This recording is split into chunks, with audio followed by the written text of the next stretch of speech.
Bupati Kabupaten Mimika Johannes Retop kepada media menegaskan, usai dilantik sebagai Bupati dan Wakil Bupati, ia memastikan bahwa dirinya hadir bukan untuk dilayani, tetapi harus melayani masyarakat. Untuk itu, dirinya akan turun ke masyarakat sehingga dari kebutuhan masyarakat itu dapat dirumuskan program pembangunan sesuai dengan apa yang dibutuhkan masyarakat. Selasa, 25 Maret 2025. Lebih lanjut dikatakan, sebagai anak yang lahir dari perintis-perintis Kabupaten Mimika dan juga anak misionaris, dirinya berkomitmen meneruskan tugas dan karya dari keluarga. Menurutnya, ia datang ke Papua untuk bekerja dan memberkati, sehingga harus betul-betul meneruskan karya orang tua memperhatikan masyarakat Amung Medan Kamoro yang ada di Mimika. Untuk itu, dirinya akan membangun masyarakat Amung Medan Kamoro dan bersama-sama meneruskan segala sesuatu yang akhirnya akan bermuara pada kesejahteraan di tanahnya sendiri. Bersama wakilnya Emmanuel Kemong mempunyai prinsip selama 5 tahun ke depan memimpin dari 2025 hingga 2030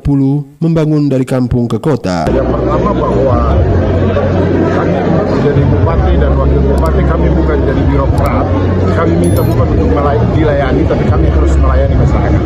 Kita harus turun ke masyarakat. Kita harus tahu persis apa kebutuhan masyarakat. Dari kebutuhan masyarakat itu baru kita buat supaya pembangunan ini sesuai dengan apa yang dibutuhkan. Itu yang pertama. Yang kedua, saya kebetulan sebagai anak yang lahir dari perintis-perintis Kabupaten Mimika, misionaris dulu, dan mereka, saya harus meneruskan tugas dan karya dari keluarga.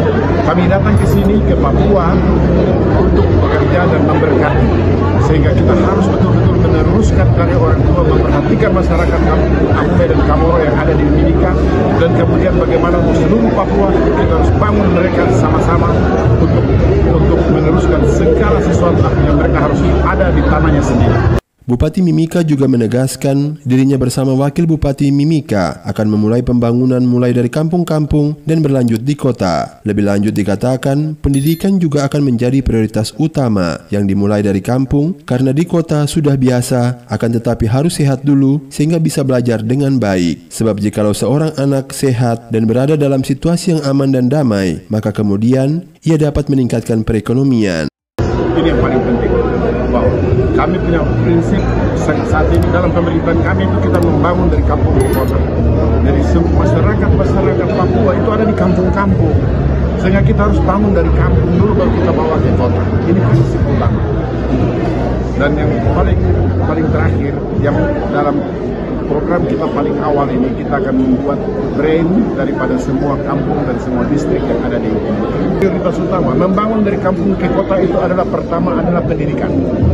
Nah, kalau di kota sudah biasa, sudah pasti. Tapi kalau kita lihat IPM-nya manusia Kabupaten Mimika di kampung-kampung itu ternyata tidak sesuai dengan harapan kita.